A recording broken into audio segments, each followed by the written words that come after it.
Ògo fún Ọlọ́run ní òkè ọ̀run. Glory be to God in highest. Níbikíbi tí ẹ bá ti ń wò wá lónìí. Wherever that you are viewing us today, Mo gbàdúrà pé àlàáfíà Ọlọ́run kó jẹ́ tiyín. I do pray that the peace of the Lord be upon you. Ibi tí ẹ ti ń wu Ọlọ́run. Wherever that you are doing that is making you to be happy before the Lord, ẹ ò ní bàjẹ́ níbẹ̀. you will not see corruption. Gbogbo májẹ̀mọ́ àti ìrètí Ọlọ́run àti àánú rẹ̀. Covenants and the promise of the Lord and His mercy Gbogbo ẹ̀ ní wá sí ìmúṣẹ. shall surely come to fulfillment. Ní orílẹ̀-èdè Nàìjíríà, In the country Nigeria, a ó rí òmìnira. we will be free. Ní orílẹ̀-èdè Nàìjíríà, In the country of Nigeria, a ó ní ìsinmi. we have peace. Ní orílẹ̀-èdè In the Nàìjíríà, country of Nigeria, àánú yóò dìde. mercy will arise. Ní orílẹ̀-èdè In the Nàìjíríà, country of Nigeria, àṣírí òkùnkùn kò ní bò mọ́. oh, the secrets of the evil ones will be revealed. Bẹ́ẹ̀ni, Olúwa yóò ṣe tuntun ní The orílẹ̀-èdè Lord will náà. do a new thing in that country, Yóò sì dára fún wa. and it shall be well with A ó us. sì ní àánú tó pọ̀. The Lord will give us great mercy. Jésù Olúwa wa. In Jesus' name we have prayed. Àmín. Amen. Àmín. Amen. Àmín. Amen. Ọ̀rọ̀ yìí wá láti lè ṣe ìránṣẹ́ wákàtí àlàáfíà. This message is come from Hour of Peace Evangelical Ministry. Fún àwọn tí ó ti rí ojú yìí rí. For those that have seen us before, Tàbí àwọn tí wọn ò tí ì rí ojú yìí or rí. those that have seen us for the first time. Èyí tó ṣe pàtàkì lónìí, The most important thing today is ó ní láti gbọ́ ọ̀rọ̀ yìí. to be able to listen to this message. Farabalẹ̀ kó gbọ́ ọ̀rọ̀ yìí dáadáa. Listen attentively to the message. Ọ̀rọ̀ yìí wà fún àwọn tí a ṣẹ̀ṣẹ̀ yàn sí ipò. This message is for those that have been appointed newly. Ní orílẹ̀-èdè Nàìjíríà. Those newly appointed people in position in the country of Nigeria. Ohun tó lè ṣe jù lónìí tí Ọlọ́run lè dùn sí. What you can do that will make God happy today is Ìrànlọ́wọ́ tó lè ṣe níbi tó wà ní àkókò tí help Ọlọ́run that lè you dùn can sí. give wherever you have, that the Lord will be happy with Tí you. ò ná ọ ní owó tí ò ná ọ ní. That does not cost you money or anything. Olúwe kò share message. Is to please share this message. Ọ̀rọ̀ Nàìjíríà orílẹ̀-èdè Nàìjíríà ni o. It's about the country of Nigeria. Àwọn ọmọ Nàìjíríà tó wà ní UK. Every Nigerians in UK. Ọmọ Nàìjíríà tó wà ní US. Every Nigerians in Ọmọ US. Nàìjíríà tó wà ní Canada. Every Nigerians in Ní Canada. gbogbo Europe pátápátá. In all European Tí countries. mẹ́sẹ̀gì bá tẹ̀ ọ́ If lọ́wọ́. you are able to come across this Rí message, wípé o pin fún àwọn èèyàn. make sure that you share the message. Rí pé o pin gidi gan. Make sure you share it greatly. Ṣẹ́rí kankan ló máa ń wà ní ẹ̀mí wa. That's one thing that we always put in mind. Kìíní òdẹ̀dẹ̀ wọ́n fẹ́ kó mu kúrò lórí. And it's not good at all. I want you to erase it. A ní ìgbàgbọ́ kò sóhun tuntun kan tọ́lọ́run lè ṣe mọ́ ní orílẹ̀-èdè We Nàìjíríà. do believe that God cannot do anything good in that country anymore. Even àwọn òjíṣẹ́ Ọlọ́run mìíràn gan fẹ́ gbàgbọ́ pé kò sí tọ́lọ́run lè ṣe mọ́. Even most ministers of the Lord believe that nothing cannot do anything good to Nigeria. Ṣé ó ṣe ká ní ẹ̀mí bẹ́ẹ̀? Must you have this kind of spirit? Ọlọ́run tó ṣe ohun gbogbo nínú ohun gbogbo. The Lord that can do all things in all. Ọba tó larọ̀ níbi tí kò sí ọ̀nà. The Lord that is paved way where there seems to be no way. Ogun yẹn máa le gan tágbọ́ Ọlọ́run bá lè ká. So you're not thinking that problem is too much that the Lord cannot conquer. Èmi ò fẹ́ kó ní ìgbàgbọ́ yẹn. I don't want to have this faith at all. Má ní iná ẹ̀mí rẹ̀ rárá. Don't have this behind your mind. Ní ìgbàgbọ́ kò sí tí Ọlọ́run kò lè. Believe that there's nothing impossible for the Ó Lord. lè ṣe jù bẹ́ẹ̀ lọ. The Lord can even do more. Pín mẹ́sẹ̀gì yẹn dáadáa. Share this message fully Ọ̀rọ̀ well. Nàìjíríà ni. It's about Kì í Nigeria. ṣe nípa US lábẹ́ It's sọ̀rọ̀. not about US that Kì í we're ṣe talking nípa about. UK lánàá. Orílẹ̀-èdè Not about UK or any other part of Orílẹ̀-èdè the world. abínibí èmi But we àti. are talking about our country, Nigeria. Ọ̀rọ̀ yìí sì lọ sí ọ̀dọ̀ àwọn tí a ṣẹ̀ṣẹ̀ dìbò yàn. And the message is to those that have been newly appointed. Tí a ṣẹ̀ṣẹ̀ yàn sí ipò. Those that have just been appointed to position. Àwọn ni ọ̀rọ̀ yìí kàn. This message is for them. Ọ̀pọ̀lọpọ̀ wa la máa ń sọ pé òun ò kì í gbọ́rọ̀ àwọn ọ̀rọ̀ yìí. Many of us, we do say that they don't listen to this kind of message. Irọ́ ni bí Ọlọ́run bá fẹ́ gbà That's wọ́n a là. lie. If the Lord wants to deliver them, Àyè báwọn kan wọ́n ń gbé sórí TV ní àkókò yìí. there are some that are on TVs at this time Tí wọ́n ní wọ́n nílò àánú, wọ́n nílò igbá. that they are saying that they need mercy, they need this and that. Owó máa ń kàn wá rí kí wọ́n ní kíní kan mú owó kan wá, àwọn kan mú owó kan wá, àwọn kan ṣe kan We báyìí. always hear that some people bless them, some people give them this money, that money. Ìyẹn ni pé wọ́n ń gbọ́. That means they do listen. Àti ṣe tó wà níbẹ̀ ló nira fún So wọn. it's just to do what is there that is difficult. A ò wá láti sọ̀rọ̀ kan tó lè jù lónìí. We are not here to just say anything that's too harsh. Ṣòro ní ìgbà mìíràn Ọlọ́run lè wọnú ènìyàn pé bẹ́ẹ̀ lọ́sọ́mọ́ pé tí wọ́n bá yí padà wọ́n ó kú níbẹ̀ bẹ́ẹ̀. Sometimes the Lord can say to someone that go and tell that if they do not change, they will die. Má sọ pé ìṣẹ́ Ọlọ́run tó sọ bẹ́ẹ̀ pé bóyá ó ṣépè bẹ́ẹ̀. And don't say that the minister that are saying that is cursing you. Bí Olúwa No. ṣe rán nìyẹn. That's what the Lord has sent them to Tó bá say. dẹ̀ tún wá gẹ́gẹ́ bí ìmọ̀ràn báyìí. And if the Lord come to you like an advice, Ìdíbò ọgbà bó ṣe kọ́. make sure you receive it. Fún àwọn tí a ṣẹ̀ṣẹ̀ dìbò For yìí. those that have been newly elected to Ó position, bẹ̀rẹ̀ látọ̀rí àwọn kánsílọ̀. right from the councillors, Àwọn chairman tó ń yàn the káàkiri. chairman, Àti àwọn tá a pè ní governors. and the governors, Àwọn honourables ní. honorables, Both state and federal honourables. whether in state level or federal level, Tóbi dórí àwọn senate yìí. through to the senators, Tóbi dórí president pàápàá. through to the president. Ó ní wọ́n fi ń sọ ní èdè mìíràn. That's why we're interpreting it in English. Ó ní sọ pé Yorùbá wọn sọ So òun. that you don't say that you don't understand the language. Gbọ́ tí mo fẹ́ sọ fún ọ lọ. Hear what I want to say to you today. Sórí ipò tó wù kọ́ wà lónìí. No matter your position today, Ó wu Ọlọ́run ni o. it is the will of the Lord. Mo ní àwọn kan ti gbìyànjú rú ẹ̀. I said that some people they've tried in the past to be in that position, Mo ò sí mọ́ lónìí. but they are no more today. bẹ́ẹ̀ ni bí wọ́n ṣe múra láti dìbò yẹn. The way they are preparing for the election. èmi ikú ní ọjọ́ tó ń dìbò. Many of them died on the day of ó election. lè ní ayé ló pa. You might be saying that, oh, it's an assassin. ó lè rí bí ó sì lè má rí bẹ́ẹ̀. Or it might be so or not. ó lè jẹ́ pé pàtí àkókò rẹ̀ tó ní. Maybe it's their own time. bí wọ́n gan ṣe oògùn. Whether even you yourself, if you tó know wá the chance, tó débẹ̀ lónìí. and you are able to get to that position, má jẹ́ today, kẹ́nikẹ́ni tàn ọ́ jẹ. don't be deceived by anybody. ó wu ọlọ́run kó wà It is níbẹ̀. the will of the Lord for you to be there. bí ò bá wù kó It wà is not the níbẹ̀. will of the Lord for you to be there. nínú kó kú sáàrin ọ. Maybe you will have died in the middle of it. ìyẹn ni pé ó ti wà nínú ìlérí. That means it is one of the covenants of the Lord for your wípé life. ó di gómìnà That you orílẹ̀-èdè are going yìí to be governor of ní Nigeria ọjọ́ kan. in a day. ó di gómìnà That stéètì the day yìí is coming when you be the governor of this state. ní ọjọ́ kan. Yes. a ó yàn ọ́ The gẹ́gẹ́ bí day is ọ̀nẹ́rẹ́bù. coming that you are going to be elected as honorable gẹ́gẹ́ bí ní ọjọ́ kan. in a day. olóbọ̀dọ̀ rẹ̀ fẹ́ tó fi wà níbẹ̀. And that's why you have been given that grace for you to kì í be ṣe that owó position. tó ná lójú ọdún It's bẹ̀. not the money that you spent in campaign. àwọn kan náwó jù bẹ́ẹ̀ There are lọ. some people that did spend a lot of money to campaign. wọ́n lùsì mọ́ ni. And they lost that kì í ṣe election. tọ́ọ̀gì tó lò. So it's not the amount of thoughts that you ìyẹn do. kọ́ ló fún ọ ní orí ọ̀fẹ́. That's not what gave you the grace to be that láti lè débẹ̀. to be able to be in that position. àwọn mìíràn lò There are some people wọn ò wọlé. that use that same truck but they are not elected. èyàn ni pé That means wíwà níbẹ̀ you rẹ̀ are being elected into that position. oògùn ló ṣe ní o. Whether you use ó lọ chance gbàdúrà kan ní o. or juju or you want to pray. èmi ò fẹ́ mọ̀. I don't want to ohun tí mo know. mọ̀ ni wípé All I know bí is olú ò bá fi ọ if the níbẹ̀ Lord does not give you the grace, bó bá kú ọ̀la tó oh, wọlé in a minute for you to be elected, ó lè dòkú you can be there ayé ò lè parẹ́ nítorí and ẹ̀. nothing will happen. ó ti ṣẹlẹ̀ It has happened. a sì lè stop ẹ̀. And we cannot stop olúwa it. ló ní ètò fún The gbogbo Lord ẹ̀. has that program planned for every ìmọ̀ tó bá soul. rán mi sí ọ̀nà yìí. This is what the Lord has sent me to tell you. mo ti fẹ́ kó gbọ́ ọ̀rọ̀ yìí And I dáadáa. want to listen attentively. ọba kan bẹ nínú ìwé mímọ́. There was a king in the scripture. à ń pè ní Josiah. The king is called Josiah. ọmọ ìyá ọmọ ọdún mẹ́jọ ló wà tó ti bẹ̀rẹ̀ ìjọba ní He Israel was ní only Judah. 8 years old when he was put in the position of a king in Judah. àwọn kan dẹ̀ ti jẹ ní àkókò yẹn ní And ìkòwò tó there débẹ̀. were some people before him. wọ́n gbé òrìṣà lékè. Hey, they were worshiping idols. ohun tí ò bá òfin ọlọ́run mu. They were doing the things contrary to the will of the ẹ ṣe Lord. mọ̀ ohun tí ò bá ìlànà ọlọ́run mu. They were doing things contrary to the way of the gbogbo Lord. rẹ̀ ni wọ́n ṣe ní ìgbà yìí. All those were the things that they were doing. ṣùgbọ́n òun nígbà tó débẹ̀. But by the time Josiah got onto that throne, ó wò nínú ara rẹ̀. he now lived deeply within himself. ọlọ́run báwọn yìí náà sọ̀rọ̀ ní ìgbà yìí. Oh, the Lord was speaking to these people at this time. tó di oníbẹ̀lì ni ọmọ kó mọ bẹ́ẹ̀lì Because dáadáa. I know that you are knowledgeable about the word of the ó Lord. lè sọ pé ọlọ́run ti ṣe ìlérí You can rẹ̀. even say that you have been destined and commissioned wípé for the à Lord. ń gbé ọmọ kan dìde ní Júdà. That a child is going to be raised up in Judah. ìjọba rẹ̀ ó sì wo gbogbo àwọn And his òrìṣà. kingdom will crush all those idols. ọlọ́run wà ní ìgbà táwọn kan náà jẹ ní Truthfully, ìgbà. there was God even when there were people who were in position before him. ìwọ́n tí wọn ò ṣe tó yẹ kí wọ́n ṣe. But they didn't do what they were supposed to ọlọ́run do. wà pẹ̀lú wọn ní ìgbà yẹn. The Lord was with them as at this ìlérí wà time. fáwọn náà pé wọ́n ó ṣe There was dáadáa. promises and covenants in the ṣùgbọ́n Lord. wọn ò tẹ̀lé. But they didn't follow that covenants and ṣùgbọ́n promises. Josiah yìí But when ó Josiah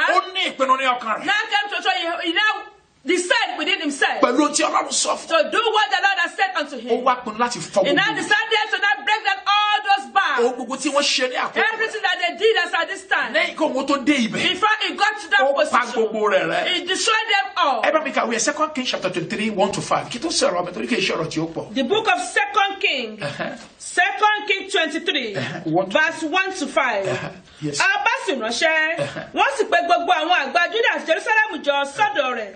Ọba sòkè lọ sí inú ilé Olúwa àti gbogbo àwọn ènìyàn Júdà àti gbogbo àwọn olùgbé Jerusalem pẹ̀lú rẹ̀ àti àlùfáà àti àwọn wòlíì àti gbogbo ènìyàn àti èwe àti àgbà. Ó sì ka gbogbo ọ̀rọ̀ inú ìwé májẹ̀mú náà tí a rí ní ilé Olúwa létí wọn. Ọba sì dúró ní ibùdúró rẹ̀ ní ibùdúró náà. Ó sì dá májẹ̀mú níwájú Olúwa láti máa fi gbogbo àyà àti gbogbo ọkàn rìn tọ Olúwa lẹ́yìn àti láti pa òfin rẹ̀ mọ́ àti ẹ̀rí rẹ̀ àti àṣẹ rẹ̀ láti mú ọ̀rọ̀ májẹ̀mú yìí ṣẹ tí a kọ nínú ìwé yìí gbogbo. àwọn èyí náà sì dúró sí májẹ̀mú náà. Àwọn ènìyàn náà sì dúró sí májẹ̀mú náà. Ọba sì pàṣẹ fún Ikaya olórí àlùfáà àti àwọn àlùfáà ẹgbẹ́ kejì àti àwọn alábòjútó ìloro láti kó gbogbo ohun èlò tí a ṣe fún Báálì àti fún ère òrìṣà àti fún gbogbo ogun ọ̀run jáde kúrò ní tẹ́ḿpìlì Olúwa.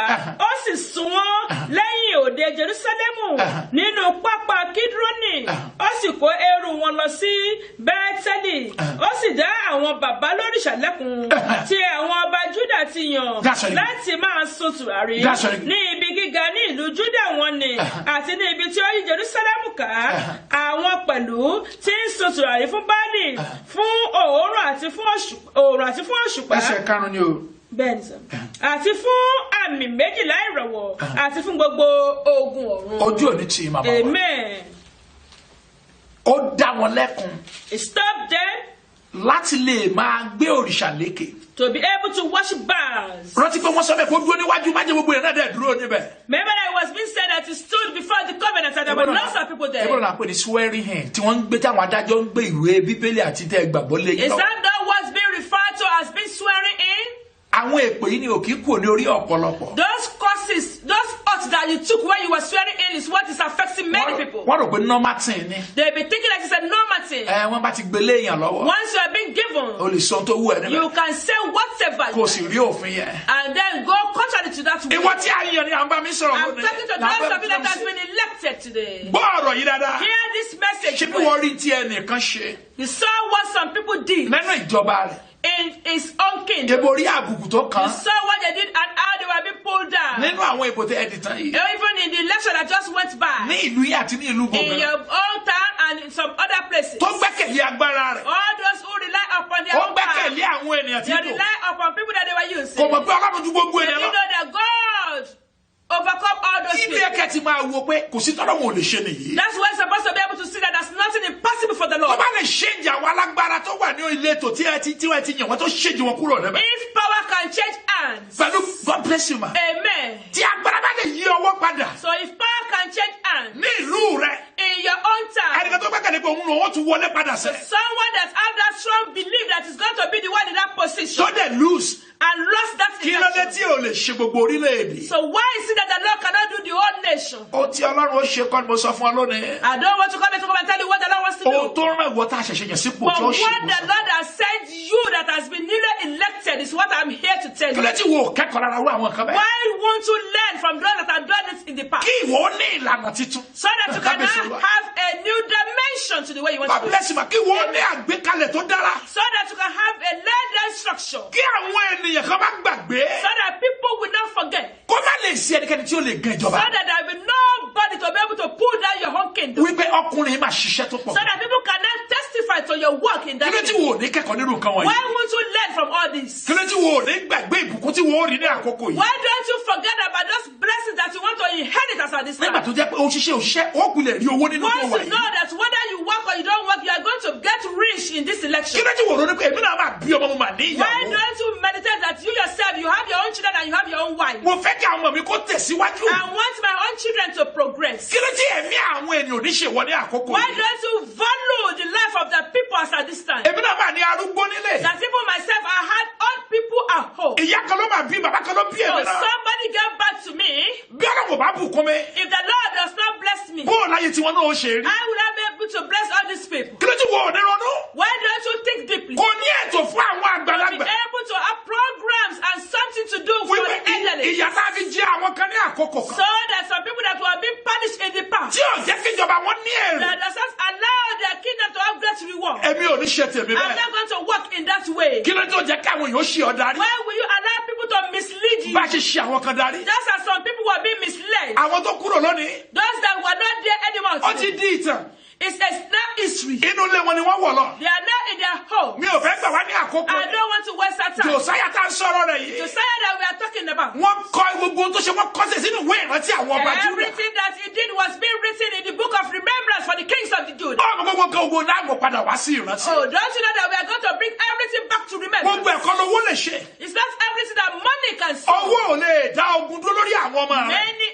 Money cannot stop problems coming to the life of your children. Tí ogun bá dìde sí wọn, owó tó ní ò lè dá dúró. When problem arise in the life of your children, your money cannot give you victory. Ṣé agbára ọdún mẹ́rin yìí? Or is it just this 4 hours power? Àdìgò tẹ̀síwájú kó o ṣe lẹ́ẹ̀mẹ́fà Or gan. maybe if you are opportunity to even do it maybe twice, 3 times or 4 Ṣé o times. sì ní kú mọ́? Are you not going to die one Ó sì day? máa wà títí láéláé. Will you be living forever? Ó ní májẹ̀mú wọn gbé dání ní iwájú, ó sì búra níwájú Olúwa. It says that he was holding on to that covenant and they now have that covenant before the Lord. Ìjọba tó òun ò ní fún òrìṣà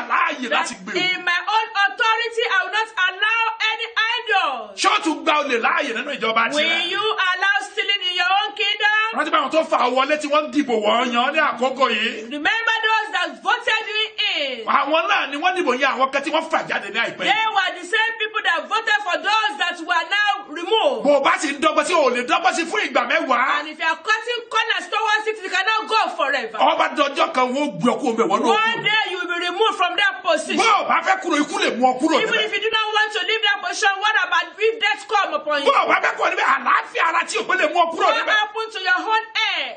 Ìṣòro lè mú ọ kúrò níbẹ̀. If you become sick or you have problem, you will leave. Ìwọ la rán mi sí lónìí. I'm being sent to you today. Tá a ṣẹ̀ṣẹ̀ yàn sípò. Those that are newly elected to position, Akí ọkú oríire. we congratulate you. Gbogbo táwọn náà bá ní ọmọ. Because even if you have our own Bó children, bá jẹ́ gómìnà if orílẹ̀-èdè. it's a governor of a place, Àbí tó jẹ́ ààrẹ orílẹ̀-èdè. or maybe it's the president, A ò ní ṣépè fún. we are not going to curse him or Kò her. sí ẹni tí ó sọ pé mo fẹ́ jẹ́ ààrẹ orílẹ̀-èdè. Nobody that will see their children becoming the president, Tó ní agbára láti lè ṣe é. that will be able to curse them. Tí ó ní kó má débẹ̀. They will not want them to be there. Òtítọ́ ẹ jẹ́ ká sọ òtítọ́. Let us be able to speak the truth. Ṣùgbọ́n nígbà tó débẹ̀. But when you are there in that Tó position, o ṣe tó yẹ kó o and you ṣe. are not doing what you are Ó supposed to ní do, ègún àti bí wà nínú ilé that is rẹ̀. where there's curse over your family. Akí ọkú oríire lẹ́ẹ̀kan We sí. congratulate you once more. Lọ ìjọba rẹ dáradára. Use this position fully Kí well. àwọn èèyàn má bàa gbàgbé. This your regime. Use it very well so that people will not forget. Kó o lè kúrò níbẹ̀ kójú má bàa máa So tì that by ọ́. the time you leave that regime, you will not be put to shame. Gbogbo èèyàn kọ́ la lè fi bí oúnjẹ lóúnjẹ bàjẹ́ gbogbo èèyàn kọ́. It's not everybody that is spoiled with food. Àwọn mìíràn bẹ tẹ́ ń kó lórí ìjọba ẹ̀ sì bàjẹ́ pé tán bá ní wọ́n bẹ̀ wọ́n ò ní lè kí wọ́n ti di oníyẹ̀yẹ́. There are some people after leaving their own regime, nobody wants to say hello to them. Wọ́n á rí wọn lọ́kàn wá yẹ̀yẹ́ wọn á kàn wọ́n lábùkù. Because they are not being useless, they will even rebuke and mock Bí them. wọ́n bá sì lọ ń gbowó lọ́wọ́ wọn tó ṣiṣẹ́ pé bàbá ẹ ṣe dáadáa àwọn míì ń bẹ tí wọ́n kàn wọ́n lábùkù. So if you are still respecting them, there will be some people that will disrespect them. Àwọn míì ń bẹ tó ṣe ìjọba ṣe ní orílẹ̀-èdè Nàìjíríà burúkú èyí tí wọ́n tún gbàdúrà kiri wọn tún padà wá lẹ́ẹ̀kan sí. No matter how we say that the cause of Nigeria is so worse, there are some people that we are praying for them to come back to this Kí position. ló dé tí wò ó ní àgbékalẹ̀ yìí fún àwọn ọmọ rẹ àti ìran rẹ tó tún bọ̀ lẹ́yìn? Why don't you have a laid down structure for this generation and generation to come? Kí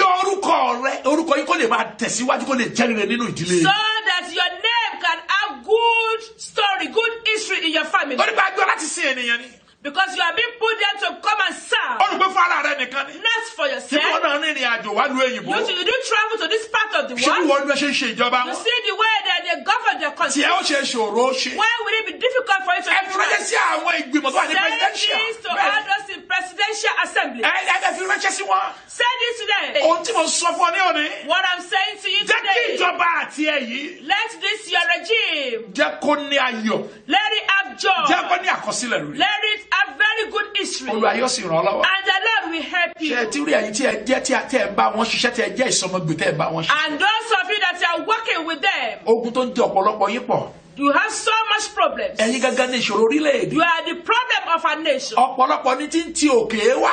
Many things are coming from up. Tó bá dé ọ̀dọ̀ yín tẹ́ báyìí. By the time it gets to you, Torí pé àwọn kọ́ ni wọ́n máa pín sí ìletò wọn. because they are not the ones to be able to distribute it. Gọ́ọ̀mọ̀ yẹn kọ́ ni ó jáde ní ó máa rìn The káàkiri. governor will not be the one distributing it. Wọ́n ti ẹ̀sìn fúnfún yẹn káwọn kẹ́ lọ máa sùn sínú ọ́fíìsì wọn. Despite the fact that they are not supposed to relax in their offices. Tí wọ́n bá mọ nǹkan tí wọ́n gbà pé wọ́n lọ ń sin ènìyàn ni. They know what they've taken, that they are there to serve. Àti rí àwọn governors àwọn prime minister ní orílẹ̀-èdè tí wọ́n fi ẹsẹ̀ rìn tí wọ́n ń tojú bọlé tí wọ́n ń wo nǹkan tó ń ṣẹlẹ̀ There káàkiri. are some governors and prime ministers that are visiting homes to see what is going on around. Bó tiẹ̀ jẹ́ wípé kò yẹ káwọn kẹ́lẹ́ máa jókòó kalẹ̀ láti lọ máa wo nǹkan tí wọ́n bá ń ṣe. Despite the fact that they are not supposed to relax in offices. Ẹ̀yin tí wọ́n bá wá rán tẹ̀ ẹ̀ ń gbowó oṣù So yìí. those of you that are being sent forth and are getting your salary, Tí ẹ̀ ń ṣe ìjọba wọn ń lò. and then you are not misusing those opportunities, Ẹ̀yin náà lẹ́ẹ̀tì lọ máa ba ìjọba yìí jẹ́. and you are still the ones spoiling their regime. Ègún àti èpè wà lórí. There are cause and adjustments over you. Ẹ kì í fura ni. Maybe you don't tend to take conscience. Ẹni pé ìgbẹ̀yìn ayé yín è dára. You will see that your end result won't be good. Ogun tó dẹ̀ ń jẹ àwọn ọmọ yín lábẹ́lẹ̀ olópọ̀ jù. And the problem that affects your children secretly is more. Torí pé ìgbàgbọ́ nínú jíjẹ àti mímu nìkan lẹ́rù kó máa Because wà. you believe your faith is in the food. Àwọn tí ẹ bá fẹ́ bá ṣe ẹ ṣe dáadáa. All those you are working with, work with them wholeheartedly. Tí wọ́n bá fún yín ní 100 ẹ fi 100 yẹn If jíṣẹ́. you are being given 100 to use, make sure you use it. Wọ́n bá fún yín ní 30 ẹ fi 30 yẹn If you jíṣẹ́. are given 30, make sure you use it wisely. Ẹ rántí pé ẹ̀yin náà ní ara ẹ̀ ní ènìyàn. Remember that you have family. Ẹ jẹ́ kí orílẹ̀-èdè kó tí ipasẹ̀ yín dára. Let this country be good through you. Kí àwọn ènìyàn kó lè máa rántí yín So nínú. that people can continue to remember you for good. good. Gbogbo ẹ̀tẹ̀ jẹ́ pé tó máa ń wẹnu yín nìkan lẹ́mọ̀ kì í ẹ̀yin jẹkújẹ yín gan pọ̀ lẹ́yìn ènìyàn gan-an. And even those people too that only what you get, what you are eating, that's all you know. Bẹ́ẹ̀ni. Ẹ ti gba owó ṣùgbọ́n nígbà tẹ́ ẹ̀ bá rò ẹ̀ náà lẹ́ẹ̀ máa bàjọba jẹ́ káàkiri. You will continue to take money, receive and receive, but when that money ceases, you will not be spoiling their regime. Àbí ṣọ́gun ìjọba nìkan ló ń jà wá ní orílẹ̀-èdè. It's a problem in this country under about our governance. Àti sọ mẹ́sìn kan níta pé ní pé ẹ̀bí ta ni. We've talked about a particular person titled Who's For. A tún padà wá tún sọ. We are going to say it again. Torí pé wọ́n gan ní tiẹ̀ lọ́wọ́. Because you yourself too, you are part of. Ìwọ tí aráàlú èyìnbó sẹ́ndì owó sí pé kọ́ ọlọ́gbọ́n kọ́ ilé. Many of you that your family in this part of the world is sending money for you to help them to build house. Ó fún ọ lówó tó fi jẹun. They've given you separate money for your own upkeep. Ó gbé ọkọ̀ fún ọ. You've been given cars. Pé òun ò fẹ́ kó o fi ìnira bó ṣe That oko. I don't want you to serve me with problems. Ṣé bó owó rẹ̀ náà lọ́lọ́ fi ń ṣoògùn sí But báyìí? then what do you do with their money? Use that money to still do juju on them. Ṣé báwọn náà ló dé tẹ́ lọ́rùn ayá kíláàsì tí wọ́n padà You rẹ̀? are sending higher killers to go and kill them. Ṣé president yẹn ló ní kó o lọ ṣe? Now let me ask you, is it your president that is sending you to do this? Ṣé gọ́fìnà ló ní kó o lọ ṣe? Is it your governor that is sending you to do this? Ìwọ tó o ti ní owó lọ́wọ́ tẹ́lẹ̀ tẹ́lẹ̀. Many of you that were rich before, Tí owó ń bẹ lọ́wọ́ rẹ you are dáadáa. fully rich. Ṣé gọ́fìnà ló ní kó lọ máa pa ọmọ kó máa mú ẹ̀jẹ̀ rẹ̀? It's your governor that is sending to go and kill people to do money rituals. Ìwọ tó ń gbàdúrà pé Olúwa jẹ́ kí n máa rí iṣẹ́ gbà. You that is praying for God and Lord to provide very good job for you. Ó dẹ̀ ní káwọn contract yẹn gbà wọ́n ń gbéṣẹ́ yẹn And fún ẹ. truthfully, you are being given many contracts. Ṣùgbọ́n o ò ní parí ẹ̀, ó lọ náwó iṣẹ́ ó sì máa sá káàkiri. But you are not going to finish that contract and you'll be running up and down after spending that money. Ṣé gọ́fìnà ló ní kó lọ ṣe Is yẹn? it your governor that is sending you to Ẹ do sọ that? ọ̀rọ̀ níbi tí ọ̀rọ̀ ń lọ. Let us be able to speak the truth and nail it on the wall. Ibi ẹ̀ ló lè dè lú èyìnbó náà. You can see that in this part Ṣé of the gbogbo world. ìwà tí àwọn orílẹ̀-èdè Nàìjíríà wù nílùú èyìnbó ṣé ìjọba orílẹ̀-èdè èyìnbó náà ni ìjọba Nàìjíríà náà wọ́n ló tún ṣe ní London? Many of those that Nigerians are doing in this part of the world, is it your government that is starting to come and do them in this part of the world? Ṣé ìjọba Nàìjíríà ni wọ́n operate ní US àbí? Let me ask you, see the government in Nigeria that is operating in the country Tó of US? fi ń jalè owó tí èṣe tiẹ̀ tó ọlọ́gbàánú àkáǹtì That alákáǹtì. you are doing 419 taking money that does not belong to you from other people's accounts? Ọkọ̀ tó lọ gbà tó sọ pé o ti sọnù tó tẹ́ǹdì lọ sílé ọlọ́ta ṣùgbọ́n ló ti sọ torí ìṣọ́ránsì wà lórí ẹ̀. Ṣé Buhari ló kọ́ ọ níyẹn láti ṣe nínú èyìnbó? You hire purchase cars that you take in and then after you sold them, you go and report to them because of insurance that is being stolen. Ìwọ tó gbẹrẹ lẹ́rù tó lóun ṣe money transfer ó ń gbẹrù lọ sílé ó gbẹrù ẹlẹ́rù ó sì lọ tà ó kó dénú ilé láti ìlú èyìnbó. Ṣé Buhari ló ní kó o ṣe yẹn? Many of you that are doing cargo, you say you are doing cargo, they brought you goods to send back home, but you wouldn't send them back home, but you go and sell them to raise more money. Is it your president that is starting to be doing that? Ọ̀pọ̀lọpọ̀ rẹ̀ là ń gbọ́ ní orílẹ̀ lórí afẹ́fẹ́ káàkiri tẹ̀ ń ṣe ní àkókò We yìí. can hear a lot about them on internet. Ṣé yìí tẹ̀ ń búra yín lórí afẹ́fẹ́ tẹ̀ ń ṣe pẹ̀lú ayé tẹ̀ ń fún ògùn bára yín jà? Ṣé ìjọba orílẹ̀ ló ní kẹ́ ẹ máa ṣe yẹn? Many of you, you do curse yourself online on internet. Is it the government of your country that is causing to do this? Bọ́ bá ti ń sọ̀rọ̀ sí ìjọba rẹ̀ ìwọ náà máa yí ara rẹ̀ wò. When you are talking against your government, you to check yourself. Ṣùgbọ́n ọ̀rọ̀ ní kò lè wúwo dáadáa. But for the message of today to be able to have impact, Ẹ̀yin tí a ṣẹ̀ṣẹ̀ yàn ni a rán wa sí. those that have been newly elected to position, we have been sent. Ẹ kíyèsí ara kí ẹni má bàa jìyà táwọn tó kù ń bẹ̀ Be jẹ. very careful so that you not be punished.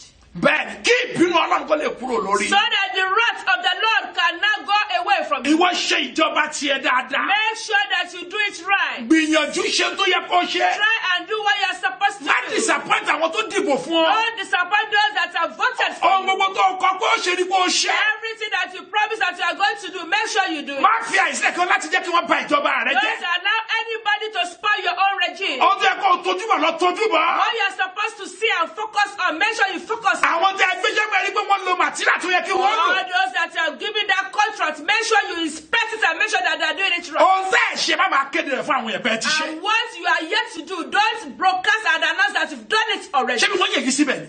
You have been elected to position. Ṣé o yẹlé bàbá yín ni? Remember, it's not your family inheritance. Ṣé ilé rẹ nìkan ló ń ṣèjọba lé lórí? Remember that your position is not just for your own family. Akílódé tó wà jẹ ọba síbẹ̀ tó jẹ mọ́gàjì síbẹ̀ pé òní kúrò pé òun Why kọ́ will you ló not be there permanent till eternity? Ó yẹ ká ní máa ronú jinlẹ̀. You're supposed to be able to think deeply. Bí wọn ò bá ní owó lọ́wọ́ láti jẹ́ gómìnà orílẹ̀-èdè. Even if you don't have money to be a government, Mo bá wà lára àwọn mẹ̀kúnnù tí yà ń jẹ yìí. if you are among all those that are poor, Tí ẹnìkan dẹ̀ ń ṣe ìjọba tí ò tú ọ lára. and somebody is doing it the way you are doing, Ṣé ó máa gbàdúrà fún kó máa will you lágbára sí? pray for them to keep on doing Ṣé it? bí ọdún wà lára àwọn tí ó máa ṣépè? You will be among those Kí ló causing tí wọ́n them. wá débẹ̀ tó So gbàgbé? why are you in a portion and it tends to forget. Ṣe ìjọba tó dára. Do it right. Josiah fún àwọn òrìṣà. Josiah put down the bar Ó pàṣẹ pé bí o gbọ́dọ̀ gbọ́ òrìṣà ní and agbègbè. commanded that bars must not be had anymore. Ògo dẹ̀ wà nínú ìjọba rẹ̀. And there was glory in his own kingdom. Ìwọ náà ṣe bẹ́ẹ̀ yóò sì dára fún You ọ. to do this and it shall be well with you. Àlàáfíà Ọlọ́run kó máa bọ̀ gbé. May the peace of the Lord be upon Orí you. ọ̀fẹ́ rẹ̀ kó dúró tì May his ọ́. grace be upon you. Agbára láti lè ṣe ìfẹ́ Ọlọ́run. May the power to do God's will. Agbára láti yí ẹ̀mí búburú May ẹni the padà. power to change you for good. Nípa ọ̀rọ̀ Ọlọ́run yìí. Through this message, Olúwa kó jogún rẹ̀ may fún the ọ. Lord endow Ó upon ní you. iye tó pọ̀. You will be greatly saved. Bẹ́ẹ̀ ni yóò sì rí. And so shall it Jésù be. Olúwa wa. In Jesus' name we pray. Amen. Amen. Amen. Amen. Amen. Amen.